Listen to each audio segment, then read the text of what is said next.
क्रम संख्या दी है, क्रय मूल्य रुपए में दिया गया है, विक्रय मूल्य दिया है, लाभ दिया है और हानि सब रुपए में है। ठीक, क्रम संख्या 1 में क्रय मूल्य दिया है 100 रुपए, विक्रय मूल्य 115 रुपए और लाभ पूछा है, क्योंकि जब भी विक्रय मूल्य अधिक होगा तो लाभ होगा। क्या होगा? लाभ। जब भी विक्रय मूल्य अधिक होगा तो हमेशा क्या होगा? लाभ होगा। जब क्रय मूल्य अधिक होगा तो हानि होगी। तो हम जानते हैं कि क्रय मूल्य मतलब जिसमें उसने खरीदा और विक्रय मूल्य जिसमें उसने बेचा। क्रय मूल्य मतलब खरीदने वाला मूल्य और विक्रय मूल्य मतलब बेचने वाला मूल्य। अगर खरीदने वाला मूल्य कम रहेगा और बेचने वाला मूल्य अधिक होगा तो हमको प्रॉफिट होगा, लाभ होगा, मतलब फायदा होगा। ठीक, तो यहाँ फायदा हुआ है तो क्या करेंगे? विक्रय मूल्य से क्रय मूल्य को घटा देंगे। 115 में से 100 को घटा देंगे, कितना बचेगा? 15।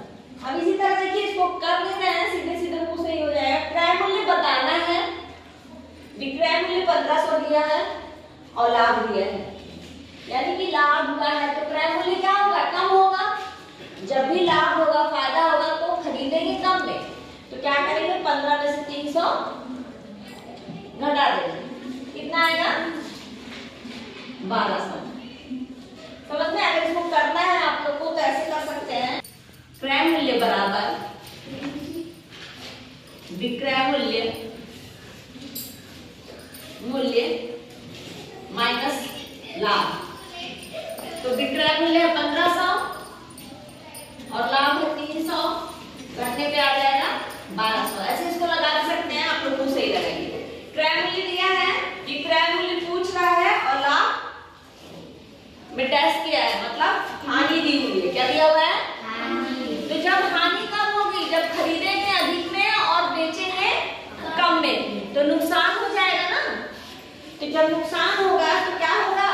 ये ज्यादा हो जाएगा, क्रय मूल्य ज्यादा होगा, खरीदने वाला मूल्य अधिक होगा और बेचने वाला मूल्य कम होगा, तो क्या होगा? नुकसान होगा। ठीक ना?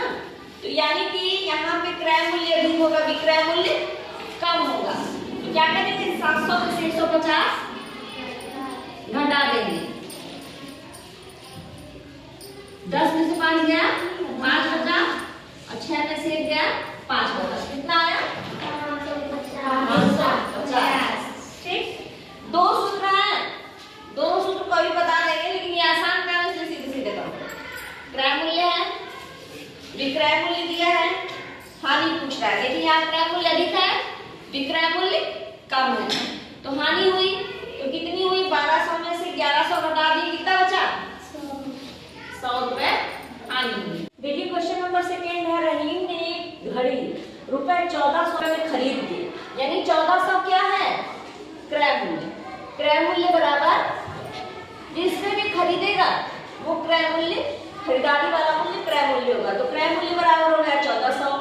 अब कह रहा है बेच दी, यानी 1600 क्या हो गया? विक्रय मूल्य।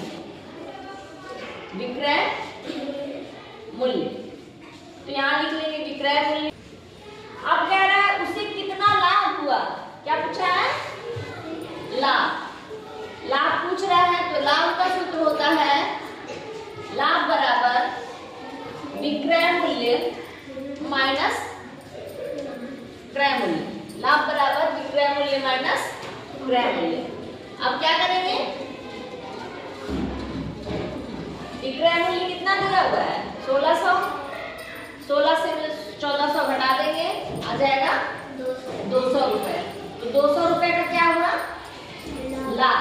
देखिए क्वेश्चन नंबर 3 है, गीता ने एक साड़ी 750 रुपए में बेची, इनमें रुपए 125 की हानि हुई, साड़ी का क्रय मूल्य ज्ञात कीजिए। ठीक ना? तो साड़ी जो बेची 750 रुपए में, तो ये बेची है तो ये क्या हो जाएगा? हानि। विक्रय मूल्य क्या हो जाएगा? विक्रय मूल्य बराबर हो जाएगा रुपए 750। तो हानि लिख लेंगे, हानि बराबर कितने हैं? 125।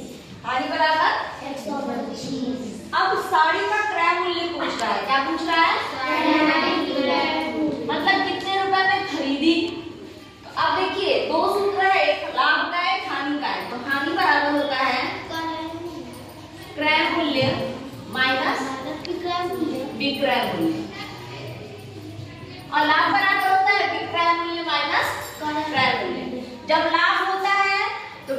मूल्य अधिक होता है क्रय मूल्य से, और जब हानि होती है तो क्रय मूल्य भी क्रय मूल्य से अधिक होता है। तो बस आगे पीछे कर देते हैं। तो यहाँ आपको कुछ बताना है क्रय मूल्य, तो क्रय मूल्य बराबर हो जाएगा विक्रय मूल्य में हानि को जोड़ देंगे, विक्रय मूल्य में हानि को जोड़ देंगे। ठीक, अब देखिए विक्रय मूल्य कितना है, 750 है और हानि है 125। अब जोड़ेंगे 5 और 0 जोड़ेंगे तो 5 आएगा, 5 2 7 और 7 1 ये हो गया 875 रुपए आंसर। क्वेश्चन नंबर 4 है, एक किसान ने एक गाय रुपए 13,000 में खरीदी और उसे रुपए 2,500 की हानि उठाकर बेच दी। किसान ने गाय को कितने रुपए में बेची? एक किसान ने एक गाय 13,000 रुपए में खरीदी, तो ये 13,000 क्या हो जाएगा? क्रय मूल्य। रुपए 13,000 क्या हो गया? क्रय मूल्य। और उसे रुपए 2,500 की हानि, अब हानि दी हुई है, हानि होगी तो विक्रय मूल्य क्या हो जाएगा? कम हो जाएगा। 2,500 की हानि हुई, उठाकर बेच दी। अब किसान का पूछ रहा है विक्रय मूल्य, क्या पूछ रहा है? विक्रय मूल्य। तब क्या करेंगे, इसमें विक्रय मूल्य कम हो जाएगा। विक्रय मूल्य पूछा है तो हानि बराबर क्या बताए थे? क्रय मूल्य माइनस में विक्रय मूल्य। तो जब विक्रय मूल्य निकालना होगा, विक्रय मूल्य बराबर पूछेगा तो हो जाएगा क्रय मूल्य माइनस हानि। तो क्रय मूल्य से विक्रय मूल्य में से हानि को घटा देंगे तो विक्रय मूल्य आ जाएगा। क्रय मूल्य में से हानि को घटाएंगे 0 0 5, यहाँ कितना आया? 0 1, यानी 10,500 हो गया रुपए 10,500 में बेची। ये इसका हो जाएगा आंसर। क्वेश्चन नंबर 5 है, हरीश ने एक पुरानी स्कूटर रुपए 7,000 में खरीदी, रुपए 600 उसकी मरम्मत में खर्च किया। बताइए स्कूटर का लागत मूल्य क्या होगा? ठीक, लागत मूल्य पूछ रहा है। देखिए क्रय मूल्य कितना है? क्रय मूल्य बराबर है रुपए 7,000। उसके बाद है मरम्मत में कितना खर्च हुआ? 600 खर्च हुआ 600 रुपए 600। तो लागत मूल्य बराबर बच्चों होता है जो भी मरम्मत में खर्च किया या जो वाहन का खर्च है, ये सब मिलाते हैं तो उसको लागत मूल्य कहते हैं। या मकान का किराया है, दुकान का किराया है, ठीक ना, मरम्मत में खर्च और क्रय मूल्य, इन सबको जोड़ देते हैं तो लागत मूल्य आता है। तो लागत मूल्य बराबर लिखेंगे तो क्रय मूल्य हो जाएगा और धन मरम्मत का खर्च। तो देखिए क्रय मूल्य है 7,000 और 600 रुपये हुआ है, मरम्मत में खर्च, दोनों को जोड़ देंगे तो 7,600 रुपये। 7,600 रुपये क्या हो जाएगा? लागत मूल्य हो जाएगा। ये 7,600 आंसर हो जाएगा। नेक्स्ट क्वेश्चन देखिए, डेविड ने एक मकान 48,000 में खरीदा, उसने उसकी रंगाई पुताई और साज सज्जा में 2,000 रुपए खर्च किए। ठीक, उसने उस मकान को 55,000 में बेच दिया। तब पूछ रहा है उसने कितना लाभ कमाया। ठीक ना, तो पहले लिख लेंगे क्या क्या लगा है। तो क्रय मूल्य बराबर कितना है? 48,000। 48,000। क्रय मूल्य बराबर 48,000 और जो मरम्मत साज सज्जा में 2,000 रुपए 2,000 2,000। विक्रय मूल्य कितना है? 55,000 55,000 रुपए 55,000। पूछ क्या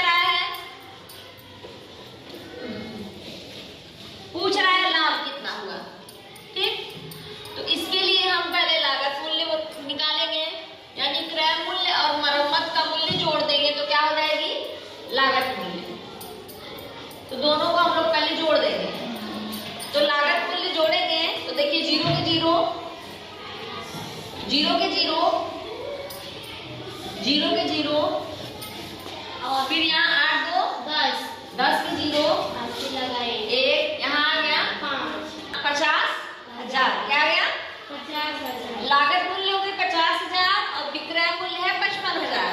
तो लाभ बराबर हो जाएगा विक्रय मूल्य माइनस